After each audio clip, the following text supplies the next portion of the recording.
All right. Well, with that, we're gonna go ahead and get started. If people trickle in, we'll catch them up. But today we are going to be talking about retiring, saving, and investing.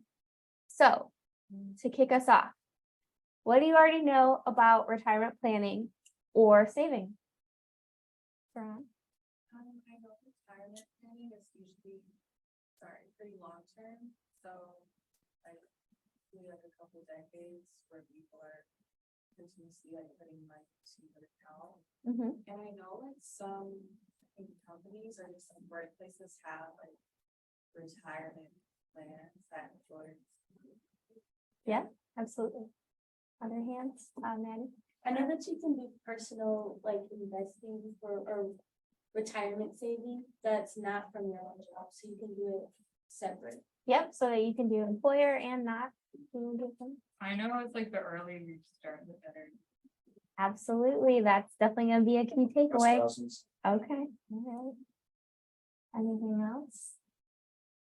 Yeah, Minette. I know that some of the retirement things are like 401ks, like that's an option for a retirement plan. Yep. All right, so, types of retirement accounts, you guys are spot on.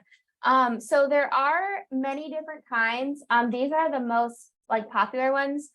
So a 401k, a 403b, 407b, these are employer sponsored.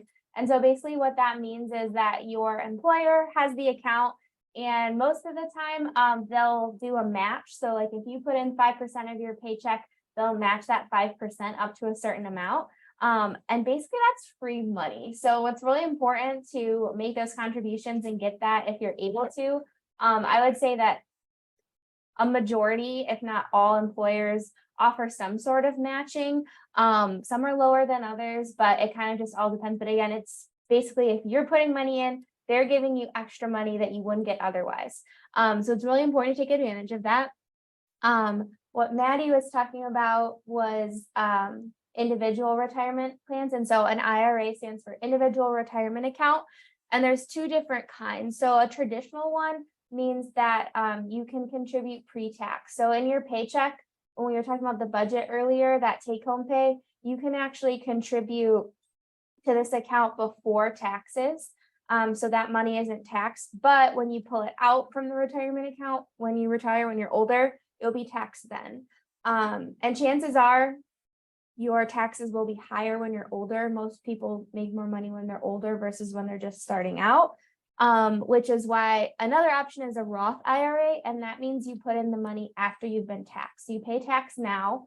So it's basically like the money you get from your paycheck if you put some aside, but you don't have to pay taxes on it later.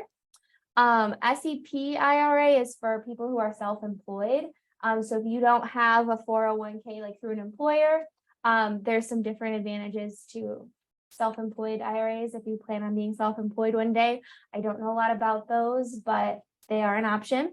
Pensions are pretty much a thing of the past, but there are, if like you're interested in working in the government, some of them have pensions, like there's specific jobs that do have pensions. And basically that just means that they pay you a stipend when you retire for like sticking with the company or like that employment for over a long period of time.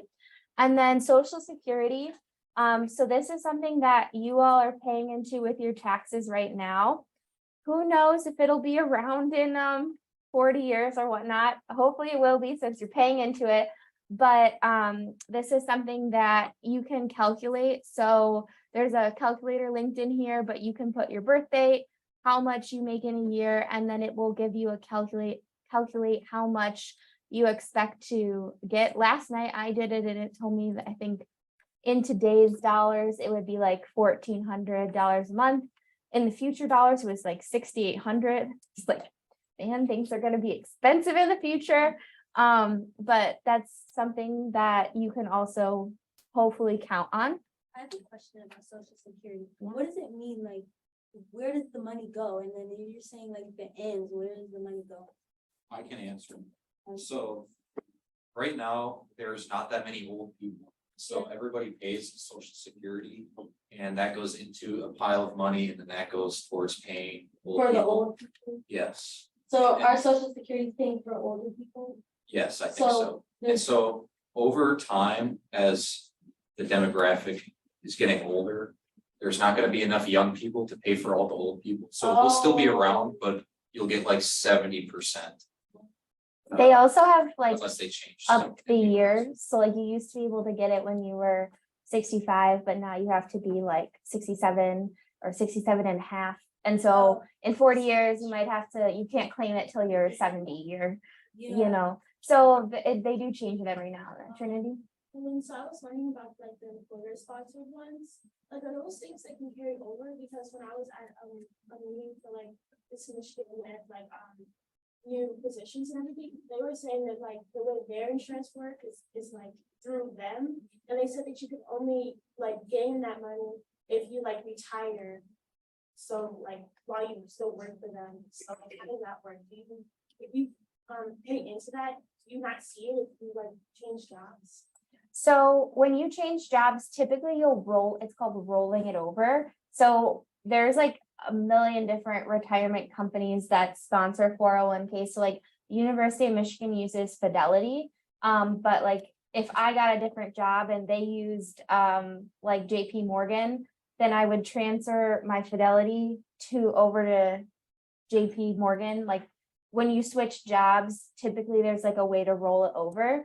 But it kind of, the only caveat with that is like, if you have this for like a 403B is like for education. And so actually that's like, if you work for the university, that's what you have.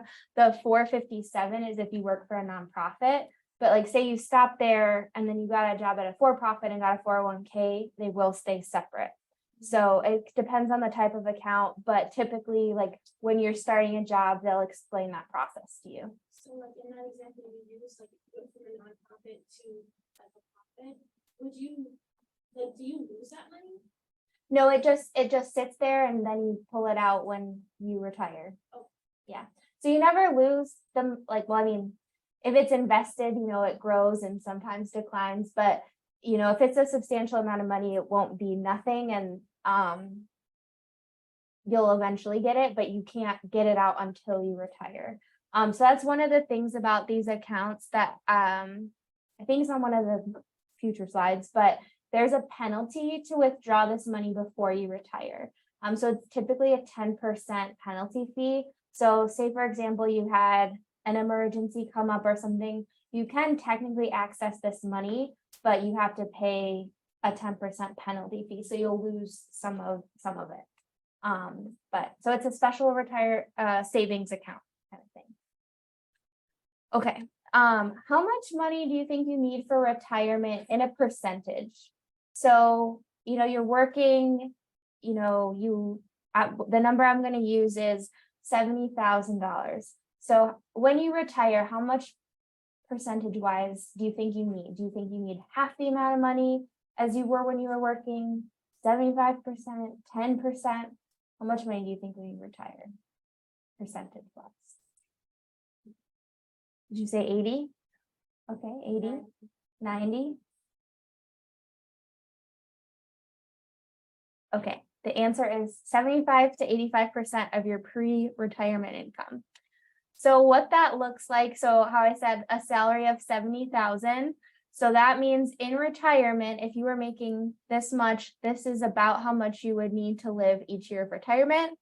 And then this is not a fun thing, but you also have to think about how long you might live into retirement.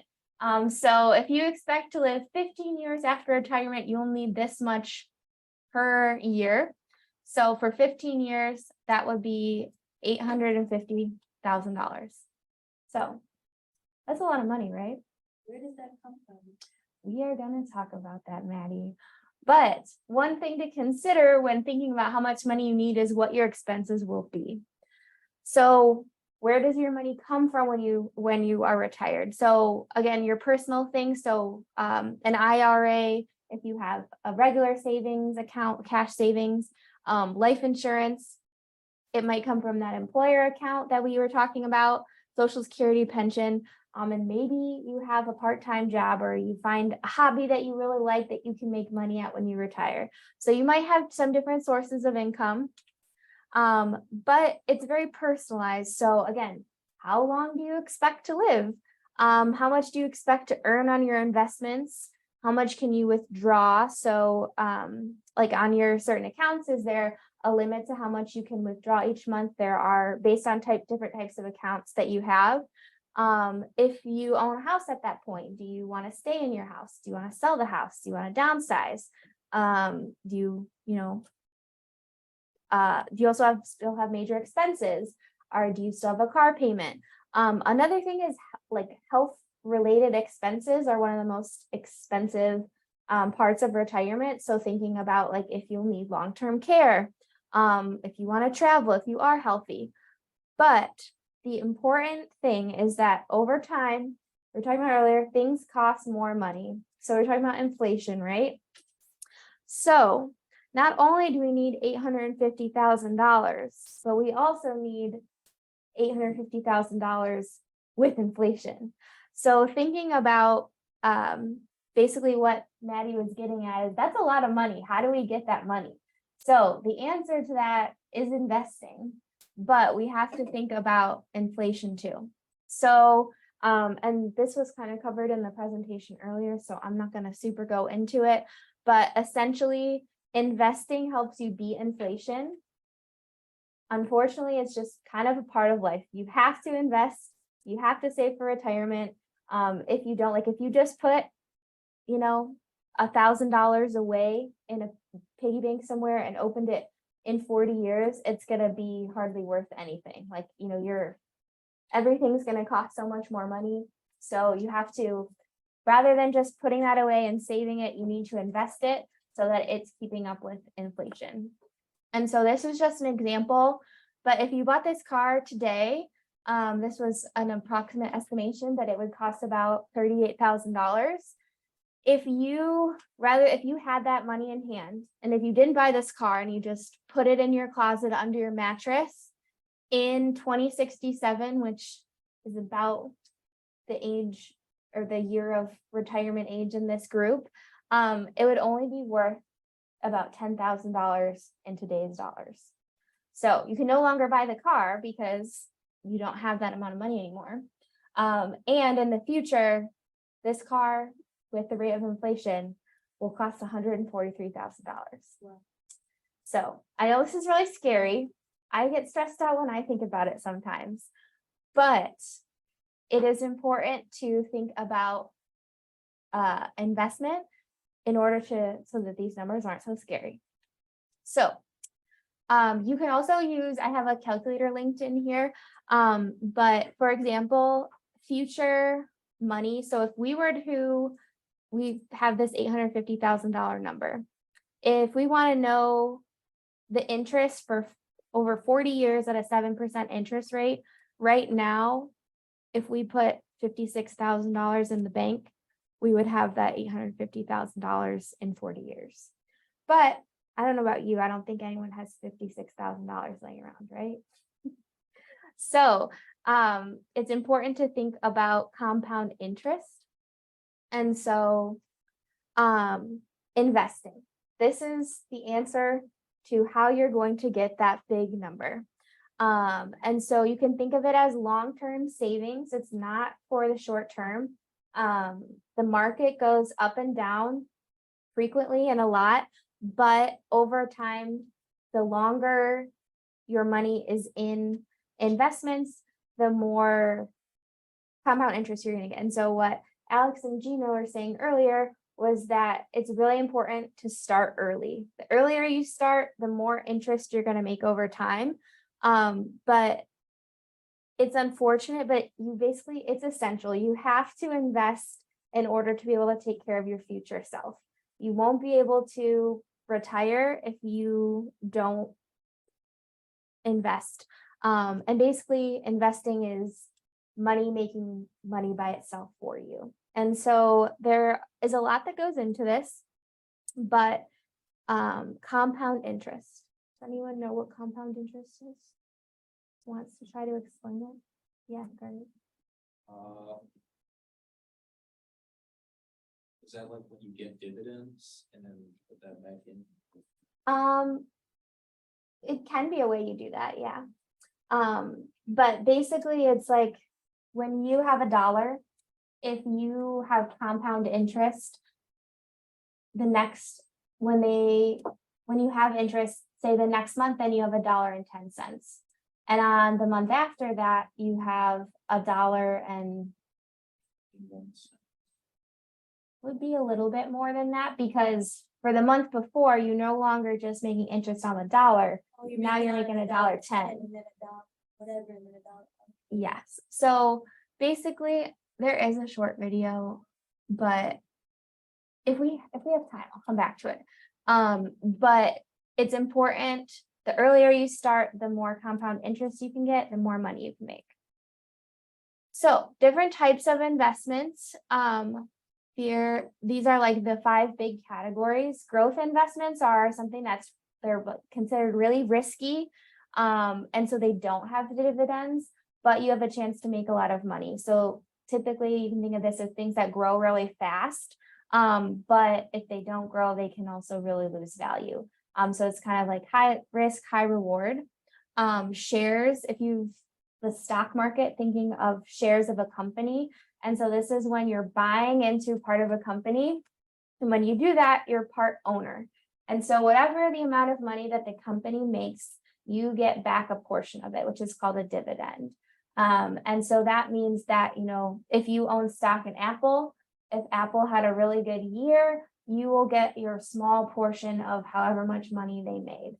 And so shares can also be risky depending on what you're buying into. But typically, like, proven companies do give dividends for most of the time. Property? Yeah. About that, when the company pays you that money from like the share that you bought, is it like you get paid like a year, or is it only like when you decide to pull the money out? So it depends on the company. Yeah, so sometimes it's usually quarterly for most companies, but there are some that only do it once a year. But it just depends on the type. But if it's quarterly, it's every 3 months. And so you'll see that show up in your account. And so it'll say dividend, $10 or whatever, how much you have. And then property is like real estate. So if you own your own house, or maybe you have, like if you just buy some land somewhere and hold on to it, and usually over time, the cost of property increases. And so this is definitely more long-term. It will take you a long time, but it is proven. Defense investments are non-cyclical. So what this means is that there are certain categories of things that people need no matter what.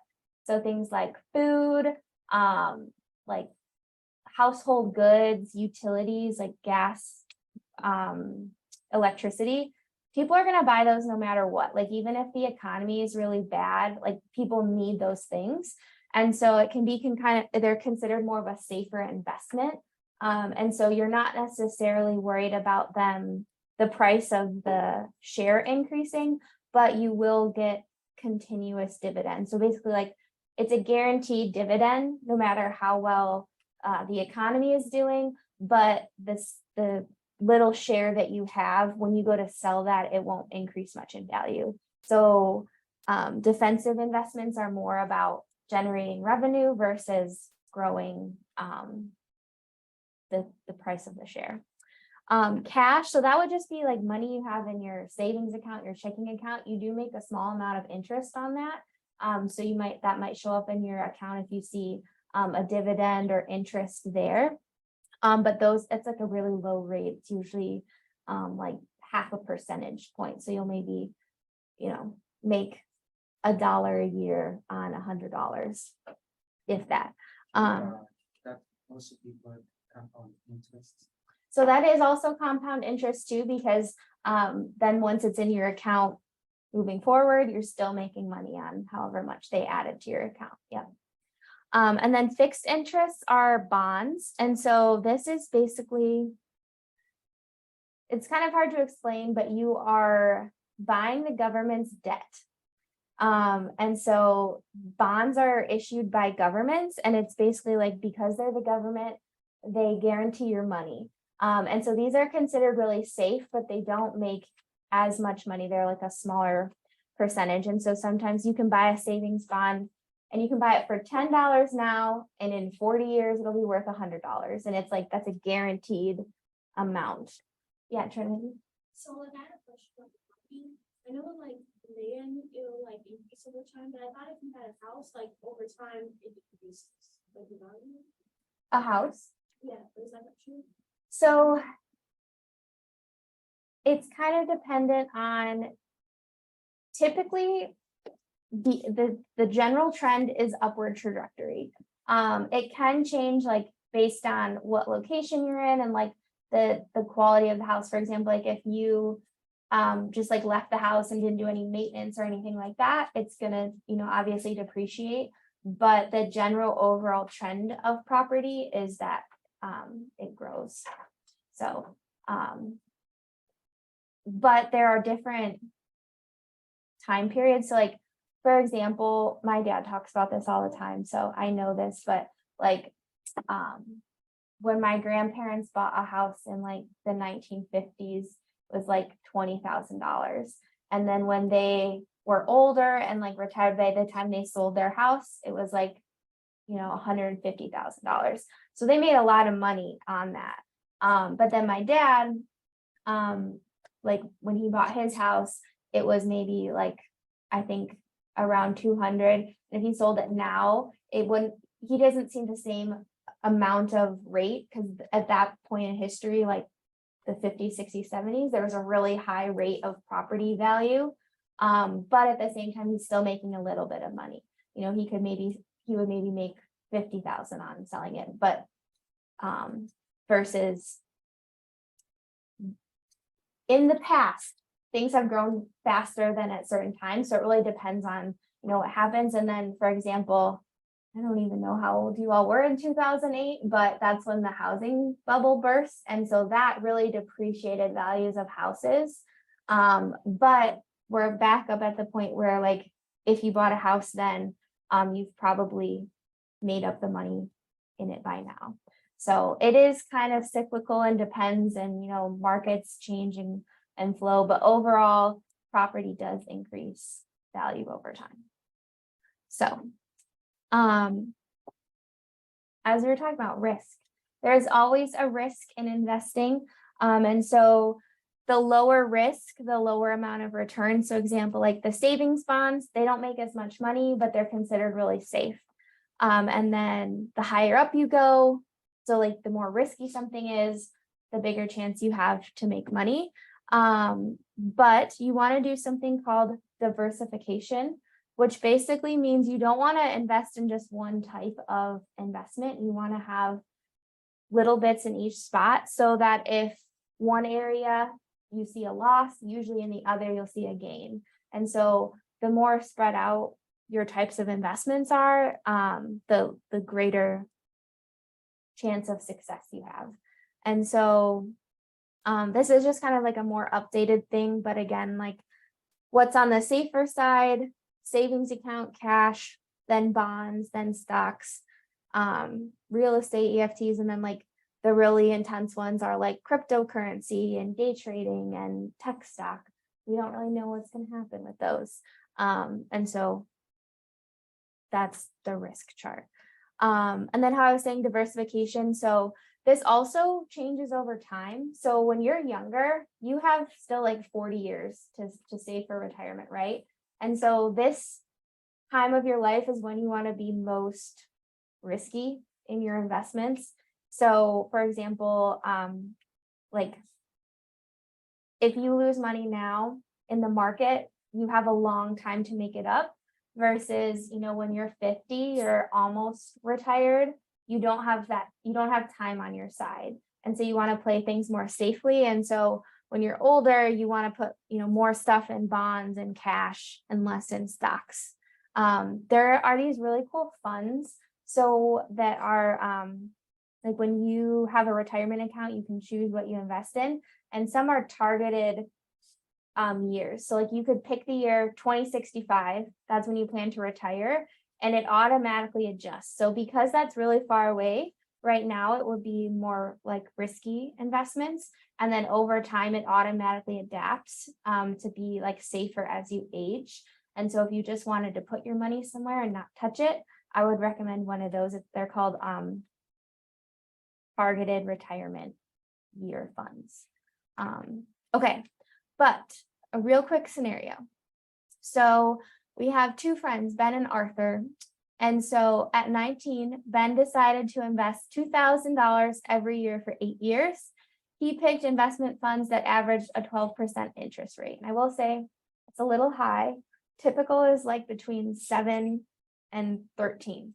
So it's a little high. But at 26, Ben stopped putting money into his investments. So overall, money out of his pocket, he put in $16,000. Now, Arthur didn't start investing until he was 27, and he put the same amount a month, $2,000 a year, every year until he turned 65. So overall, he contributed $78,000 over 23 years. So when they are 65, they look at their retirement accounts. Who do you think had more money? Ben or Arthur? Ben?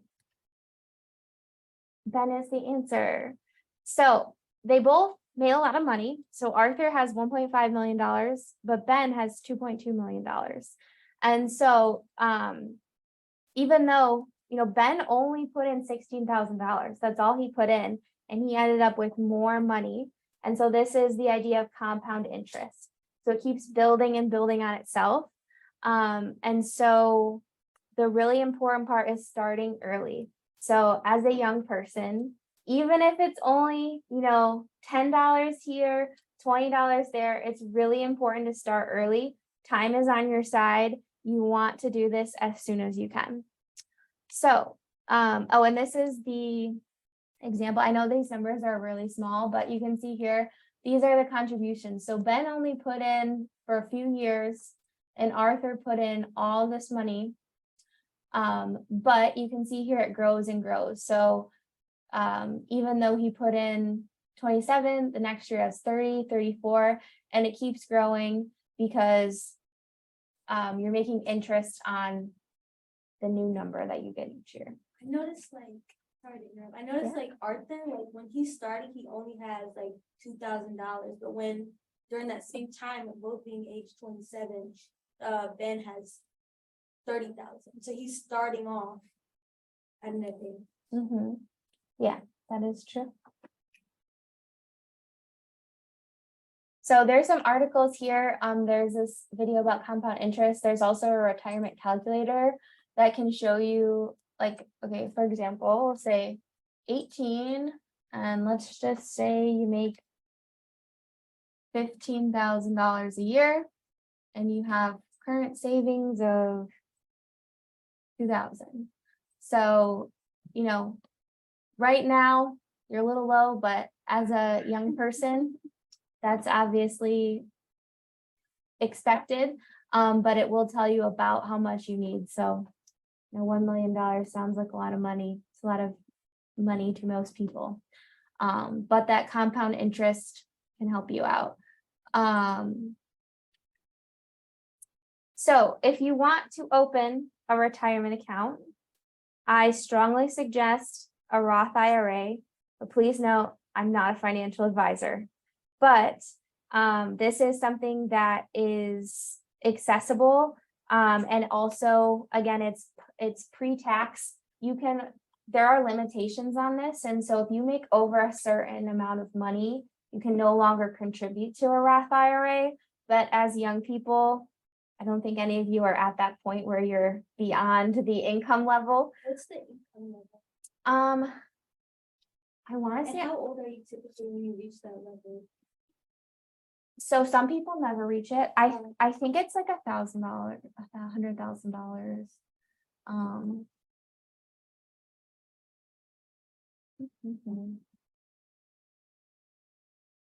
So if you are single, you have to, if you make more than $129,000, you can't contribute to a Roth Like IRA. a year? No, so like that's Just total. your income, Oh. so like your salary, if you make more than that, you can't Oh, contribute. But there is also, amount, so like you can only put in $6,500 a year. But that's just a maximum, like, even if you put in $100, $200, it's still growing interest the earlier you start. But there are some things to consider. A lot of places offer Roth IRAs, and so, there are sometimes fees to consider. So if you're opening an account, sometimes that costs money. There's also a cost to like trade your stock, however much you have. You also want to make sure that there's accessible customer service, that if you need help, you can get help you need. But on the next slide, there's a comparison graph, but, and then you just fill out paperwork. So you will need things like your social security card, your income statements, so like your pay stubs, your driver's license, and your bank account information. So you'll need to gather all of that. Then you'll want to make a deposit. It can be any amount you want. It could be $10, $20. And then you have the option with a Roth IRA to choose your own investments. They do have people who can help you with it if you want. But one thing to, consider is that your investments are aligned with your values. So for example, one thing that I'm personally very worried about is climate change. And so I don't pick stocks that have anything to do with fossil fuels. So, but if there are many different like political things, so if there's a business or a company that you don't support, don't buy their stock, so to think about what your values are and to make investments accordingly. And then if you have the ability to make a contribution schedule. Sorry. Are you able to open the Roth IRA? Thank you. I think you have to be 18 to do it. I think your parents can open one for you though. Yeah, so I think your parents, even babies can contribute to a Roth IRA.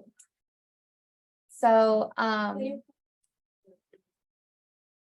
so, you would need to work with your parents to do that. But then, what I was gonna say for the contribution schedule, if you can, set aside an automatic deposit. So like you can have your bank take out $25 a month and put it right in there. Or you can, visit it quarterly, put yourself a reminder in your calendar to say like, hey, do I have extra money this month? If so, I'm going to put it in here. You might not have the ability to put something in every month, but if you at least you can put a reminder to remind yourself to check if you do have extra money that month. But it kind of just depends on where you're at in your own personal circumstances. But try to at least set yourself reminders for yourself. So there's a link in here. There's a lot of really great websites that compare different options for Roth IRAs. This one's from Investopedia and this one's from NerdWallet. I prefer NerdWallet. I really trust them. They also have a really great compare credit card tool.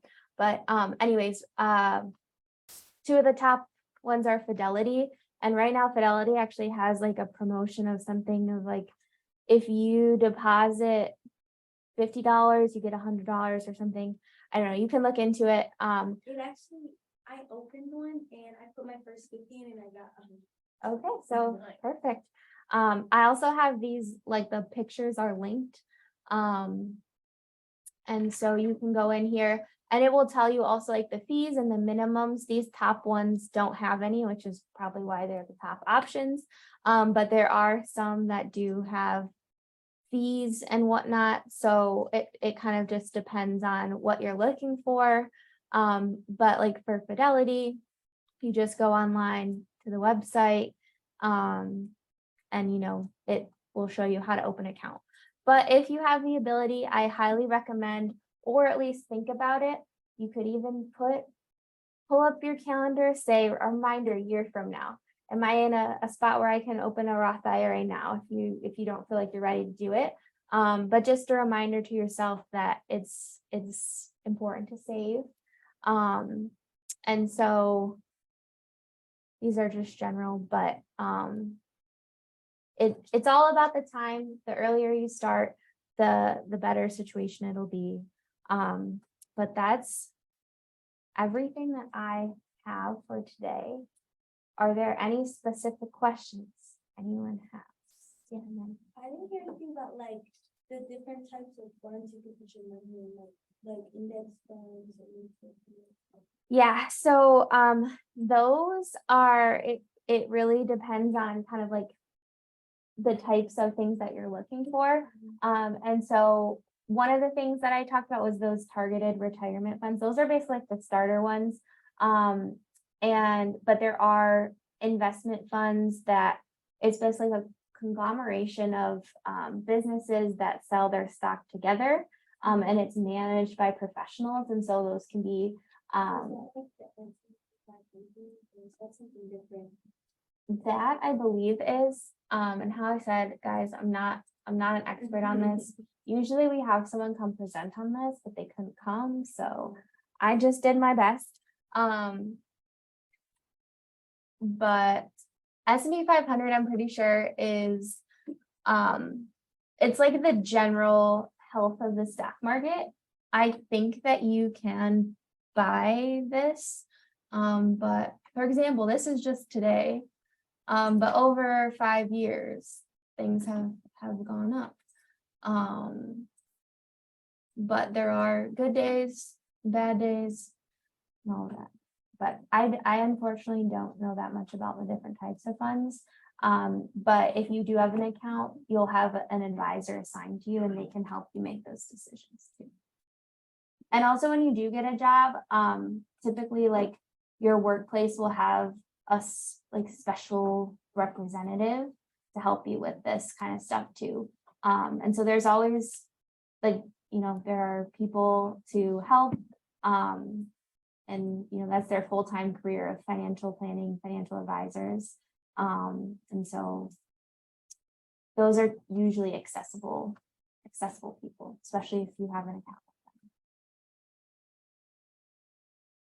Did you have a hand, or that was just other questions? Okay. Who, show of hands, has a retirement account? All right, we got two. Three. All right. Well, I would recommend it if you have the ability. And again, you don't have to be 18, but not everyone's in a place where you are there yet, but set yourself a reminder, revisit this conversation in a year, see if you have the ability then.